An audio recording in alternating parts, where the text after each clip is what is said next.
आपल्या समाज टीव्हीला सबस्क्राईब करा आणि बेल आयकॉन दाबा. सर्वप्रथम समाज टीव्ही या चॅनल कडून मी आपल्या सर्वांचं आजच्या या चर्चासत्रामध्ये स्वागत करतो. बाबासाहेबांना अपेक्षित समाज निर्मितीचं उद्दिष्ट उराशी बाळगून डॉक्टर रमेश राठोड सरांनी आपलं कार्य ओबीसी समाजाच्या संदर्भामध्ये चालू केलेलं आहे. ते ओबीसी धम्मदीक्षा समितीचे अध्यक्ष आहेत. नागपूरहूनही आपल्याशी जुळलेले आहेत. मी त्यांना अशी विनंती करतो की त्यांनी समाज टीव्हीच्या प्रेक्षकांसाठी समाज टीव्हीच्या माध्यमातून आपले विचार व्यक्त करावेत. मी डॉक्टर रमेश राठोड ओबीसी धम्मदीक्षेचा प्रेसिडेंट आहे.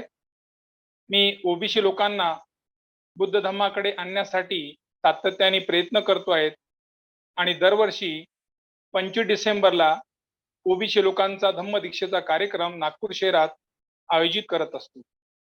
मुळात मी डॉक्टर रमेश राठोड बंजारा तांड्यात राहणार आहे आणि बंजारा तांड्यात राहत असताना माझं शिक्षण हा तांड्यातच झालं आणि तांड्यातून मी शहरात आलो. शहरात आल्यानंतर माझं शिक्षण 12वी सायन्स, BSc, MSc झालं आणि MSc झाल्यानंतर मला सरकारी नोकरी लागली आणि सरकारी नोकरी लागेपर्यंत मी ज्या तांड्यात होतो, ज्या सानिध्यात होतो, तर मी सातत्याने RSS मध्ये काम करायचा, RSSच्या शाखेत जायचं आणि त्याची वेगवेगळी पदं मी त्या ठिकाणी भूषवलेली आहेत.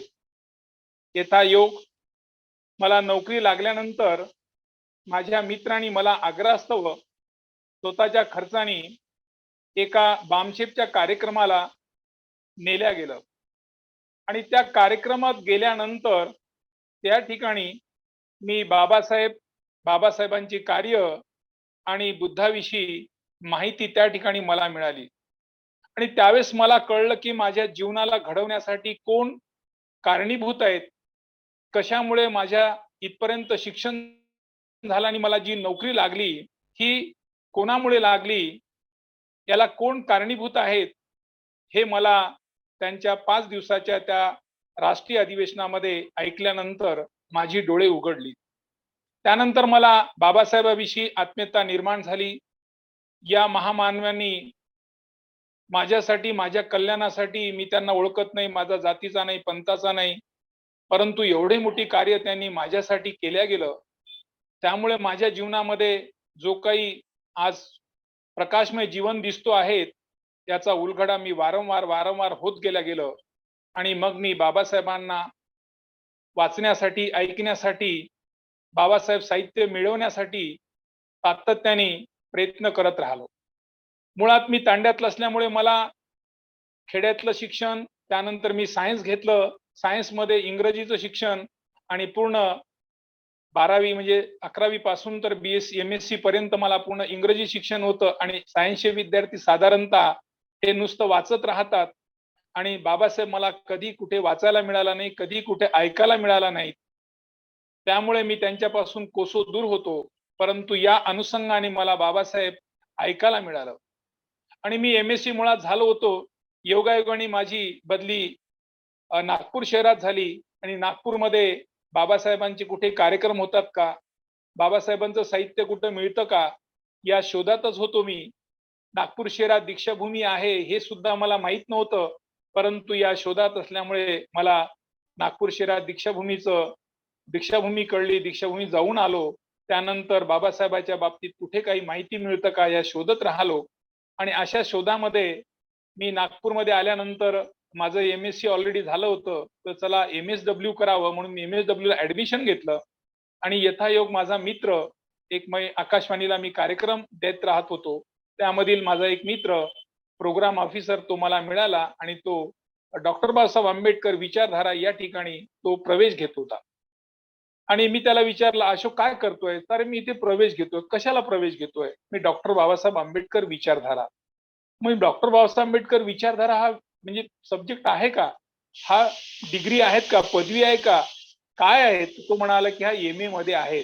तर मी जे MSW करत होतो तो फर्स्ट इयर सोडलं आणि तिथून फर्स्ट इयर कम्प्लीट करून मग मी सोडला आणि एम.ए. आंबेडकर थॉटला ऍडमिशन घेतली.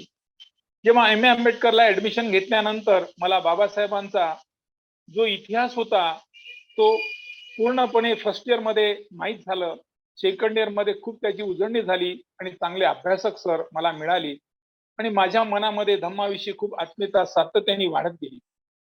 सातत्याने वाढत गेल्यानंतर मला कळायला लागलं की एवढा मोठा चांगला धम्म, एवढा चांगला मोठा महामानव यांनी एवढे मोठे आमच्यासाठी केल्या गेलं आणि बाबासाहेबांनी जो विचार दिला हे या तांड्यातल्या लोकांनी का स्वीकारलं नसावं, या भटक्यांनी का स्वीकारलं नसावं, तर वेगवेगळे प्रश्न माझ्या डोक्यात यायला लागले. आणि बाबासाहेबांनी जेव्हा बुद्धाचा धम्म घेतला म्हणजे बुद्धाविषयी सुद्धा बाबासाहेबांनी माहिती करून घेतली असावी. योता योग या ठिकाणी पाली सुद्धा विषय होता म्हणून मी एम.ए. पालीमध्ये केलं. त्यानंतर पाली केल्यानंतर पुन्हा एम.ए. बुद्धी स्टडी मध्ये केलं आणि एम.ए. बुद्धी स्टडी केल्यानंतर एम.फिल हा सुद्धा डॉक्टर बाबासाहेब आंबेडकर विचारधारेमध्ये एम.फिल केलं आणि केल्यानंतर माझ्या मनामध्ये वेगवेगळे विषय घोळायला लागली. आपण काय केलं पाहिजे म्हणून मी त्याच विषयामध्ये पीएचडी करण्यासाठी डॉक्टर बाबासाहेब आंबेडकर आणि बुद्ध धम्म यांच्या विचारधारेचा बंजारा समाजावर प्रभाव आणि त्यामुळे त्यांचा झाला विकास आणि त्यांच्यात झालेला परिवर्तन या विषयावर मी एक संशोधनाचा विषय घेतला आणि त्या विषयावर मी पीएचडी केली. पीएचडी केल्यानंतर माझं काही मन चालेना आणि कुठे मला हे मिळेना, आपण काय केलं पाहिजे आणि योगायोगाने त्यावेळेस आपले लक्ष्मण माने डॉक्टर बाबासाहेब आंबेडकरांनी ज्या दिशेने मार्गक्रमण केलं त्या दिशेने जाण्याचा चलो विमुक्त भटक्या बुद्ध धम्माकडे ही मोहीम राबवली आणि त्या मोहिमेत मी पण सामील झालो आणि 2006 बौद्ध धम्माची दीक्षा घेतली. बौद्ध धम्माची दीक्षा घेतल्यानंतर तांड्यातला मनुष्य जर एखाद्या विशेष विषयाला जात असेल किंवा बुद्ध धम्माकडे जात असेल त्या लोकांमध्ये वेगळ्या प्रकारचं आकर्षण निर्माण झालं आणि काही लोक माझ्या विरोधात आली की मी बौद्ध नेहमी महार झालो. म्हणजे बुद्ध होणे म्हणजे महार होणे ही त्यांची मोठ्या डोक्यांमध्ये भरलेली कल्पना होती. त्यावेळेस त्यांनी मला वेगळ्या प्रकारचा अपोज झाला, कौटुंबिक अपोज झाला आणि ह्या सर्व मार्गातून मग मी काढून सातत्याने त्याला म्हणजे हे देऊन दुजोरा देऊन किंवा त्याला सामर्थ्यपणे मी सामना करून वेगवेगळ्या प्रकारे सामना केला आणि त्याच काळखंडामध्ये LLB केलं आणि त्यानंतर LLM केलं आणि ह्या सर्व विषयाला मी सामर्थ्य दिलं. त्यानंतर आता आपण एकट्याने दीक्षा घेऊन चालणार नाही, याचा गाडा आपण जास्तीत जास्त लोकांपर्यंत पोहोचवला पाहिजे. म्हणून त्यानंतर म्हणजे 2006 मी दीक्षा घेतली. त्यानंतर 2016 मध्ये मोठा कार्यक्रम नागपूर शहरांमध्ये चलो ओबीसी धम्म के ओर एक मोठा कार्यक्रम नागपूर शहरात घेतला गेला आणि तेव्हापासून ओबीसी धम्म दीक्षेचा कार्यक्रम दरवर्षी 25 डिसेंबरला नागपूर शहरात होत असतो. आता या लोकांना उजळणी कशी करायची, लोकांना बुद्ध धम्म कसं पटवायचं, यांना कसं सांगायचं, यासाठी काही आम्ही क्रायटेरिया ठेवला आणि असा क्रायटेरिया ठेवला की 1 पासून तर 100 पर्यंत अशी आपण काउंटिंग करायची आणि काउंटिंग केल्यानंतर कोण कुठपर्यंत आहे त्याची आपण एक चिकित्सा त्याची टेस्ट घ्यायची. म्हणजे काही लोकांना बाबासाहेब ही जास्त सांगायची गरज नसतं, काही लोकांना 80% बाबासाहेब माहित असतं, फक्त 10% त्यांना सांगायचं असतं, 20% सांगायचं असतं, काही लोकांना 40% माहित आहे, काही लोकांना 60% माहित आहे. अशा क्रायटेरिया मधील लोकांना की ज्या लोकांना बाबासाहेबांची अलर्जी नाही, बुद्धाची अलर्जी नाही, तो जय भीम घेतो आहे, तो बाबासाहेबांचं पुस्तक वाचतो आहे, बाबासाहेबांच्या कार्यक्रमाला येतो आहे, अशा मोटिवेटेड लोकांना आपण एकत्र गोळा करायचं आणि त्या लोकांना ही पूर्ण बाबासाहेबांची थीम, बाबासाहेबांनी दीक्षा का घेतली, दीक्षा घेण्याची कारण काय आणि दीक्षा घेतल्यामुळे कोणाकोणाचा कसा कसा बदल झाला. म्हणजे आपण जे ओबीसी आहोत, ओबीसी म्हणजे ओरिजिनल बुद्धिस्ट कम्युनिटी, आपण मूळचे ओबीसी म्हणजे आपण मूळचे बुद्धिस्टच आहोत आणि बुद्ध हे आपला आहे. म्हणजे जी मोठी मोठी महामानव तयार झाली ही ओबीसी मधूनच झाली आहे. जसं तथागत बुद्ध आहेत, संत कबीर आहेत, आपले महात्मा ज्योतिबा फुले, शाहू महाराज आहेत, शिवाय असे जे काही संत आणि जे काही मोठी मोठी महामानव जन्माला आली ही सर्व ओबीसीत आहेत आणि ओबीसी ही मुळातच ही बुद्धिस्ट आहेत. आता ज्या ज्या लोकांनी आता बुद्धिस्टाचा इतिहास भारतात होता तो कसा होता काय होता फक्त आपण वाचतो आहे, पण प्रत्यक्ष कृतीमध्ये आज आपल्याला हा देश एवढा गजगजलेला, एवढ्या वेगवेगळ्याच स्थितीमध्ये आलेला आहे आणि कसा आला असेल आणि ह्या लोकांमध्ये आमच्या डोळ्यासमोर जो बदल झालेला आहे तो कोणामध्ये बदल झाला. म्हणजे बाबासाहेबांनी 14 ऑक्टोबर 1956 जी दीक्षा देण्याचं आव्हान केलं आणि त्या आव्हानामध्ये बाबासाहेबांच्या आव्हानाला ज्या ज्या जातीनं स्वीकारलं त्या जातीमध्ये बदल झाला. ती जात म्हणजे महार. म्हणजे महाराणी बाबासाहेबांच्या विचाराला स्वीकारलं आणि आम्हा लोकांना म्हणजे ओबीसी लोकांना वाटत होतं की महाराजांच्या जीवनामध्ये काही केलं तरी बदल होणार नाही, कारण हजारो वर्षाची गुलामीची मानसिकता त्यांना वाटतं की देवच येईल आणि देवच आपल्या जीवनात बदल करेल आणि ही अशा प्रकारच्या देवाच्या भ्रमात भयात असलेली महार ह्याच्या जीवनात कसाही बदल होऊ शकत नाही अशी ओबीसी लोकांना खात्री होती. परंतु बाबासाहेबांनी दीक्षा दिल्यानंतर आज आम्ही जो बघतो आहे त्यामुळे ह्या महारांमध्ये जीवनात जो काही बदल झाला तो बदल आज ओबीसी चर्चा करायला लागला, ओबीसी चिंतन करायला लागला की जर महारांमध्ये जो बदल झालेला असेल तर तो बदल कसा झाला असेल. कारण महाराच्या बरोबरीला मातंगी आहे, महाराच्या बरोबर मांग आहे, स्वीपर आहे. स्वीपरच्या जीवनामध्ये किती बदल झाला, मांगाच्या जीवनात किती बदल झाला आणि महाराच्या जीवनात किती बदल झाला. कारण महाराचा बदल महार असल्यामुळे नाही झाला, तर महाराचा बदल हा धम्म दीक्षा घेतल्यामुळे झाला. म्हणजे धम्म दीक्षा घेतल्यामुळे का बदल झाला, कारण भारतीय संविधानामध्ये सर्वांना समान हक्क आहेत. एससी मध्ये 59 जाती येतात, जे 59 जातीमध्ये बाकीचे चांभार आहे, मांग आहेत, मातंग आहेत, अशा किती स्वीपर आहेत, त्या जाती आहेतच. परंतु यांच्या जीवनामध्ये जो झालेला बदल आणि महारांच्या जीवनात झालेला बदल हा कितीतरी मोठा गॅप दिसतो आहे. 100 वर्षांच्या एवढा जीवनात झालेला बदल असा गॅप दिसतो आहे. कारण हा गॅप कशामुळे दिसतोय, दिसतो तो एकच एक कारण, तो म्हणजे बुद्धाचा धम्म यांनी स्वीकारलेला आहे. आता या बुद्धाचा धम्म काय आहे? बुद्धाचा धम्म म्हणजे मानवी जीवन जगण्याचा आदर्श मार्ग आहे. जो मनुष्य या मार्गाने जाईल त्याच्या जीवनामध्ये कल्याण होईल. म्हणजे या लोकांनी बुद्ध धम्म स्वीकारल्यामुळे यांच्या जीवनामध्ये नीती नैतिकता आली आणि देव नावाची कल्पना डोक्यातून गेली आणि ते नीती नैतिकतेने वागायला लागलं आणि यांचा जो देवा नावाने जो पैसा खर्च होणार होता, देवाच्या नावाने जो आपला वेळ जाणार होता, पैसा वेळ यांनी तो आपल्या मुलांवर, आपल्या कुटुंबांवर, स्वतःवर खर्च केला.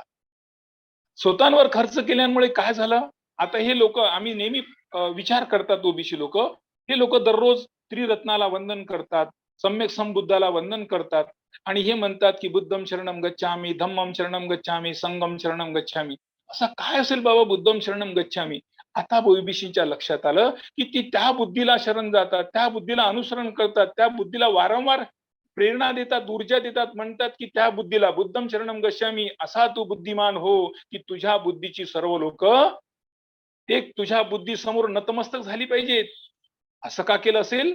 कारण पूर्वीचे लोक हे महार म्हणजे हिंदू धर्माचा सर्व करता देव आहेत आणि देवाचीच कडे देवळात जात होती, देवळात ते देवाला मागणी करत होती, देवा आमची काया पलटव, देवा माझ्या मुलाला नोकरी दे, देवा माझ्या मुलीला मुलबाळ दे, देवा माझ्या मुलीचं लग्न होऊ दे.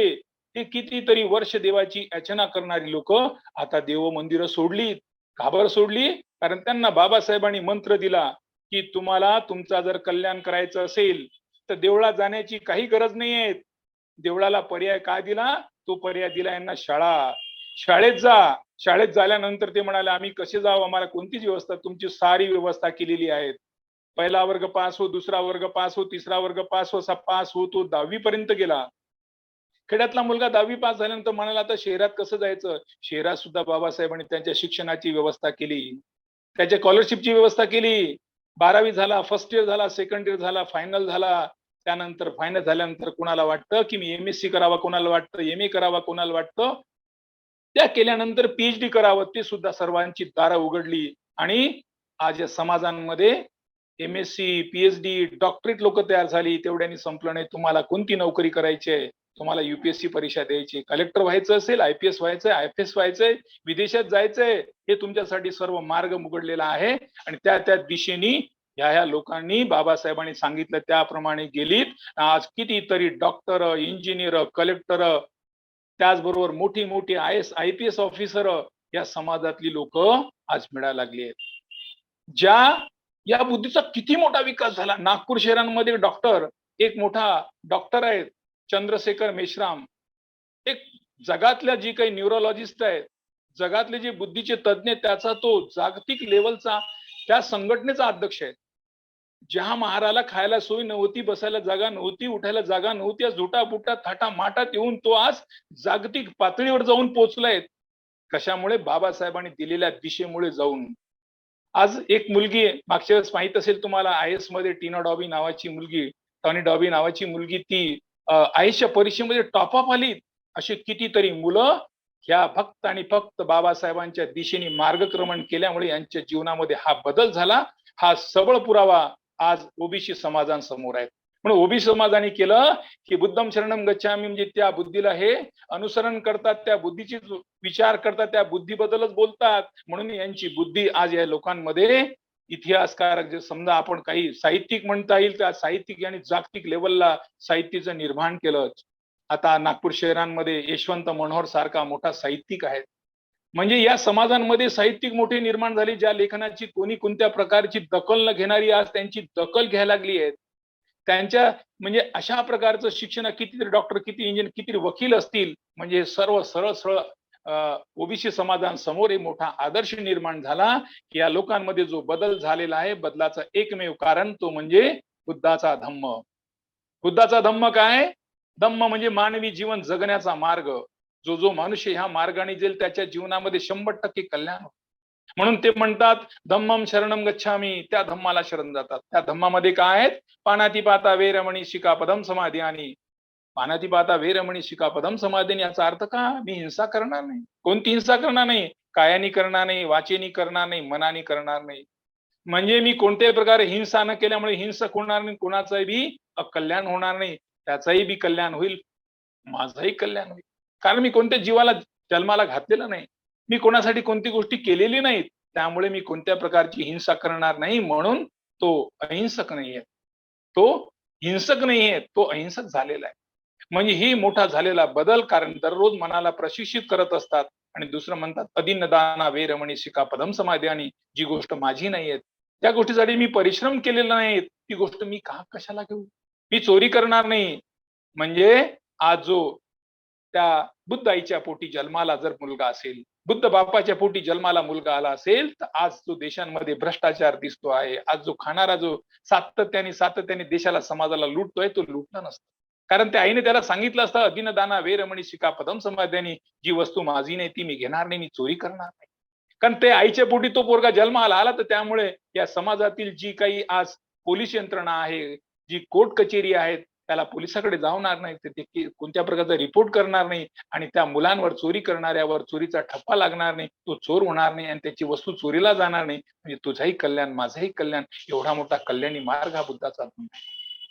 कामेसु मिच्छाचारा वेरमणी शिखापदम समाधी. आणि जर त्या निर्भया प्रकरणामध्ये जर तो मुलगा, ती मुलं जी ज्या मुलांनी हे प्रकरण घडवलं, तो जर बुद्ध आईच्या पोटी जन्माला आला, बुद्ध आईच्या पोटी जन्माला आला असं त्याला वारंवार ते कळलं असतं की कामेसु मिच्छाचारा वेरमणी शिखापदम समाधी. मी कोणत्याही प्रकारचा व्यभिचार करणार नाही. कोणती स्त्री असो, ती मुलगी असो, कोणत्याही प्रकारची, कुणाची आई असो, कुणाची बहीण असो, माझी बहीण असेल, कुणाची बहीण असेल, मी कुणाचे शील भ्रष्ट करणार नाही.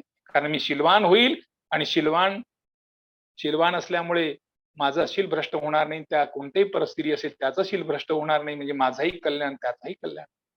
मुसावादा वेरमणी शिखापदम समाधी. आणि त्यानंतर सुरामेर मज्जे पमातठाना वेरमणी शिखापदम समाधी. आणि मी कोणत्याही नशिले पदार्थाचं ग्रहण करणार नाही आणि मी दुसऱ्याला सुद्धा करू देणार नाही. एवढा मोठा चांगला मार्ग. म्हणून नेहमी लोक म्हणतात की हे बुद्ध लोक प्रत्येक कार्यक्रम असेल, लग्न असेल तरी त्रिशरण आणि पंचशील घेतात. एखादा कोणी मरण पावला असेल, मृत्यू पावला असेल तरी त्रिशरण लग्न घेत हे पंचशील घेतात. प्रत्येक कार्यक्रमात घेतात. का बरं घेतात? कारण शीलबळ वाढावं. आणि शीलबळ वाढल्यानंतर तो मनुष्य शीलवान व्हावं. त्या शिलांचं एवढ्या समाजांमध्ये एकदा काय झालं, तथागत बुद्धांकडे एक मनुष्य आला आणि तथागत बुद्धाला म्हणतो, तथागत, मी घरात गेल्यानंतर माझ्या बायको पुराशी काहीच पटत नाही. बायको अंगावर येते, पोरगा अंगावर येते, काय करावं मला काही सुचतच नाही. त्यातून मी घरातून कसा तरी बाहेर पडतो. बाहेर पडल्यानंतर मित्रमंडळीत जातो, तर मित्रमंडळी माझी एवढी टिंगल करतात, अरे बाबा मला त्यांच्या सोबत बसावी वाटत नाही. त्यातून मी कसा तरी बाहेर पडतो. आता सांगा तथागत, मी जाऊ कोणाकडे? कोण मला मदत करेल? कोण मार्गदर्शन करेल? तथागत म्हणतात, शिलो संपन्नो नार सुपटिपन्नो वतीपको. त्या शीलवान माणसाकडे जा. म्हणजे बुद्ध होणे म्हणजे शीलवान होणे, मनाचा उच्चांक गाठणे. आणि ज्याचा मनाचा उच्चांक गाठलेला तो बुद्ध आहे. त्या शीलवान माणसाकडे जा. आणि या भारत देशाला एक असा शीलवान मनुष्य मिळाला, ज्या शीलवान माणसाच्या लेखणीनी, ज्या शीलवान माणसाच्या स्पर्शाने, त्या शीलवान माणसाच्या छत्रछायेनी जे घडतं त्याचा बदल होतो. भारत देशाला डॉक्टर बाबासाहेब आंबेडकर सारखा एक शीलवान मनुष्य मिळाला. त्या शीलवान माणसाने भारताला फार मोठी संविधान दिली. आज जगातली लोक भारताकडे वेगळ्या नजरेने पाहतात. भारत देश एवढ्या जातीने एवढ्या मोठ्या जाती आहेत, या ठिकाणी गरिबी किती आहेत, या ठिकाणी महागाई किती आहेत, एवढ्या मोठ्या सर्व घटना असताना भारतामध्ये पाहिजे तेवढं आंदोलन होत नाही, जाळपोळ होत नाही. कारण का? कारण त्याला कारणीभूत आहे ती म्हणजे भारताची संविधान. ती संविधान त्या व्यक्तीनं लिहिली ज्याचा स्पर्श लागल्यामुळे.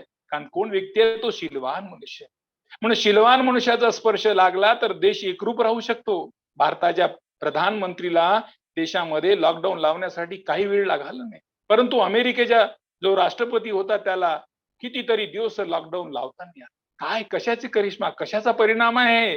हे भारतीय संविधानाचा परिणाम आहे. त्या संविधानाला जो स्पर्श लागला तो शीलवान माणसाचा लागला. म्हणजे शीलवान मनुष्य समाज देशाला एक रूप ठेवू शकतो. मग शीलवान मनुष्य माझ्या समाजाला ठेवू शकत नाही, शीलवान मनुष्य घराला ठेवू शकत नाही? 100% ठेवू शकतो. हे त्याचे तोटे उदाहरण आहेत. म्हणून म्हणतात की जगाला समाजाला जी काही गरज असेल ती बुद्धांची गरज. बुद्धाचा हा धम्म आहे, हा धर्म नाही आहे. आपण धर्म धर्म करून त्याला कर्मकांडात गुंतल्या जातोय. मानवी जीवन जगण्याचा मार्ग आहे. ह्या मार्गाने जो जो जाईल त्याचा कल्याण होईल. बापा चोरी करू नको, करशील तर तुझ्यावर कोर्ट कचेरी होईल, तुला त्याचा दंड होईल, तुला जेला जावं लागेल. अरे हिंसा करू नको, तू हिंसा करशील तर त्याला तुझा फळ मिळेल, तुलाच भोगावं लागतील. बुद्ध म्हणतो जसा जसा पेरशील तसं तसं उगवेल, जसं जसं करशील तसं तसं उगवेल. म्हणून बुद्धा नेहमी वारंवार आपल्या मनाला प्रशिक्षित करतो, वारंवार सांगतो आहे नेहमी हे सर्व घटना कोण घडवतो? हे मूर्ख घडवतोय. 38 महामंगल सूत्रांमध्ये माहित असेल तुम्हाला, आसीन बाला. हे सर्व गोष्टी मूर्ख मनुष्य करतोय आणि चांगल्या गोष्टी कोण करतो? तो बुद्धिमान मनुष्य करतोय. तो बुद्धिमान मनुष्य कसं जगावं, कसं बटावं, कसं उठावं, कसं राहावं, काय करावं, काय खावं, काय प्यावं, हे सर्व करण्याचं काम बुद्धिमान मनुष्य करतो. आणि जो मूर्ख मनुष्य असतो तो सतत लालचित असतो. सातत्याने हे खाऊ का, ते खाऊ का, हे घेऊ का, ते घेऊ का, याला लुटू का, त्याला लुटू का. एक म्हणजे एवढा त्याचा लोभ एवढा आवडतो की लोभाने मोहामध्ये एखादा लड्डू माझ्याकडे असले पुन्हा एक लड्डू मला पाहिजे, पुन्हा एक लड्डू मला पाहिजे. हा माझा लोभ वाढतच जातो आहे. आणि मोह म्हणजे एखाद्या विचाराने आकर्षित होतात. हे अशा प्रकारचा हा लोभांमध्ये डुबलेला. कारण ज्या कर्मकांडांमध्ये, ज्या धर्मांमध्ये, आता एक आपल्या सरांनी म्हटलं की आम्ही म्हणे की सांगत असताना त्यांनी बौद्धांमध्ये हे का नाही आहेत, आम्ही बौद्ध महासभाचे चालवतोय. आधी त्यांना बुद्ध बनवा, त्यांना आधी दीक्षा द्या, त्यांना सांगा की बाबा रे हे मौल्यवान मार्ग आहे, तो नुसता आपण महारगिरी करू आणि बुद्धगिरीच्या दिशेने जाऊ शक्य नाहीये. आधी त्यांना बौद्ध बनवा. बुद्ध बनल्यानंतर त्याला कळू द्या की तू बुद्ध झालेला आहे. म्हणून नेहमी दररोज जसं ब्राह्मणाला जोपर्यंत त्याचा सुंत हे होत नाही, आपण त्यांची ब्राह्मणाची जो गळ्यांमध्ये टाळतात ते होत नाही, हे मुसलमानामध्ये सुंत होत नाही, ख्रिश्चनामध्ये बाप्तिसा होत नाही, तोपर्यंत तो ब्राह्मण होत नाही, तो ख्रिश्चन होत नाही. मग आमचा बुद्ध कसा होतो? आपण बुद्ध होण्यासाठी कोणतीही विधी नाही, त्याला दीक्षा दिली पाहिजे. दीक्षा म्हणजे दिशा, ह्या दिशेने जा. तो त्या दिशेने गेला, त्याला कळेल की मी बुद्ध आहे, मला हे करणार नाही, ते करणार नाही. कारण आमच्याकडे आदर्शाचा मॉडेल तुम्हीच आहात. ज्या लोकांनी धम्म दीक्षा घेतली, आम्ही सांगतो की हे बाबासाहेबच्या दिशेने जाणारे हे मार्ग आहेत, हे लोक आहेत. आणि या लोकांमध्ये असा नसेल तर सरांनी एक म्हटलं की ते भीमस्तुती होतात. उद्या भीम चालिसा होईल. कारण हनुमान चालिसा सारखं आपण चुकीच्या का गोष्टी करतोय, का होतात त्याच्यामध्ये? हे कुठून आलं, कोण आणलं, कशाला आणलं? कारण हिंदू धर्माचा कर्मकांड. म्हणून आम्हाला हिंदू धर्मातून त्यागायचं असेल तर बाबासाहेबांनी साध्या सोप्या भाषेत आम्हाला बुद्धाचा धम्म दिला, तो म्हणजे 22 प्रतिज्ञा. वारंवार 22 प्रतिज्ञा कशासाठी दिलं? की तुम्हाला तुमच्यावर हजारो वर्षाची गुलामी त्या हिंदू धर्माने एवढं जखडून टाकलं, एवढे मानसिक गुलामी तुम्हाला बसवून टाकलं. त्या गुलामीतून झटक्याने मुक्त व्हायचं असेल तर तुम्हाला 22 प्रतिज्ञाचा सातत्याने तुमच्या डोक्याला प्रशिक्षण सांगावं लागेल. कारण पहिले जी 8 जी दिलेली आहेत प्रतिज्ञा ती नकारायची आहेत आणि 9 पासून तर 22 पर्यंत 14 स्वीकारायचे आहेत. कोणत्या निकारायचे आहेत? मी ब्रह्मा विष्णू महेश ह्या 3 त्रिरत्नाला, मी 3 जे काही हिरो आहेत त्याला मी नाकारलेलं आहे. पूर्वीच्या लोकी असंच होतं, ब्रह्माच्या पोटातून जन्माला आला, डोक्यातून आला, ह्याच्यातून आला, त्याच्यातून आला, न घटणाऱ्या घटना त्यांनी सांगत गेल्या. आम्ही ऐकत गेलो कारण आम्हाला सर्व बंदी होती. त्यानंतर रामकृष्णावर सांगितलं, ती बंदी होती, ते आम्ही नाकारलं. बाबासाहेब सांगितलं हे मला पटत नाहीयेत. आणि गौरी गणपती त्या हिंदू धर्मातील कोणत्याही देवी देवतेस मानणार नाहीयेत. मग मी काय करतोय? म्हणून 7वी प्रतिज्ञा दिली आहे, मी बुद्ध धर्माच्या विरुद्ध विसंगत अशी कोणती आचरण करणार नाही. मग हे कसे आचरण होतात? कारण आम्ही स्वतःला बुद्ध आहोत की नाही हे चेक करायचं. आणि 18वी प्रतिज्ञा दिलेली आहे, प्रज्ञाशील करुणा बुद्ध धम्माच्या 3 तत्वाची सांगड घालून मी माझे जीवन चालवेल. माझा जीवन मी कसा चालवेल? प्रज्ञाशील करुणा या बुद्ध धम्माच्या 3 तत्वाची सांगड घालून मी माझे जीवन चालवेल. 19 प्रतिज्ञेत म्हटलेलं आहे की मी माझ्या जुन्या मनुष्य मात्राच्या उत्कर्षाला हानिकारक असणाऱ्या, असमान व नीच मानणाऱ्या त्या धर्माचा मी त्याग करतो आणि बुद्ध धम्माचा स्वीकार करतोय. हे वारंवार सांगा की बुद्ध धर्म ही मानवी जीवन जगण्याचा आदर्श आपला मार्ग आहे. आणि माझा बाबासाहेब म्हणता की आज माझा नवा जन्म होत आहे. आपल्याला जी प्रतिज्ञा दिलेली आहे 21वी, आज माझा नवा जन्म होत आहे. किती छान सांगितलेलं आहे. आणि बुद्ध धम्म हा सुद्धा सद्ध धम्म आहे. तुम्ही स्वतः खात्री करून घेणे, त्या सुद्धा अधम्म राहू शकतो आहे. म्हणून वारंवार आम्हाला 22 प्रतिज्ञेची सतत लोकांना सांगणे गरजेचं आहे. कारण काय झालं की तुम्ही आमच्या आदर्शाचे मॉडेल आहात. हा एक कवी म्हणतो, हे महार लोक पूर्वीचे महाराजचे बोध ते मानत होते देवा, तेव्हा त्यांनी नाकारला देव. आज त्यांच्याकडे पुरणपोळीचा पाहुणचारा, मोठा मोठा कार्यक्रम त्यांच्याकडे होतो आहे. हे सर्व आज महाराजांनी जो हिंदू धर्मातील जो देवधर्म कर्मकांड नाकारल्यामुळे त्यांच्याकडे एक शीलता आली, त्यांच्यामध्ये कृतज्ञता आली आणि अतदीप भाव आला. अतदीप म्हणजे स्वतःचा दिवा स्वतः तुझा कल्याण कोणीच करणार नाही, हे कल्याण करणारी जो मार्ग त्यांनी घेतल्यामुळे त्यांच्या जीवनात हा फार मोठा बदल झाला. आज या ठिकाणी सर आपले येडके सर हे घड्याळीकडे पाहत आहेत, त्यामुळे मी माझ्या विषयाला या ठिकाणी विराम देतो आहे. आणि समाज टीव्ही यांनी मला या ठिकाणी बोलण्याची संधी दिलेली आहे, त्यामुळे मी त्यांचा आभार व्यक्त करतोय. आपण सर्वांनी मला शांतपणे ऐकून घेतलं. कळत न कळत काही चुका झाल्या असतील, कारण आम्ही नौके आहोत. झुटा पैसा रूटा भाई, समय समय पर काम आहे. तुम्ही सर्व आमच्यापेक्षा ज्ञानी बुद्धिमान आहात, अभ्यासू आहात आणि आम्हाला काही थोडका अभ्यास कमी असेल तरी परंतु माझ्या तोडक्या मोडक्या शब्दात आपल्याकडे मांडण्याचा मी प्रयत्न केला. मला क्षमा करावी आणि माझ्या विचाराला जेवढं लागेल तेवढं एक्सेप्ट करावं आणि मला बोलण्याची संधी दिली त्याबद्दल मी थांबतो. आणि साधू साधू साधू. आपल्या समाज टीव्हीला सबस्क्राईब करा आणि बेल आयकॉन दाबा.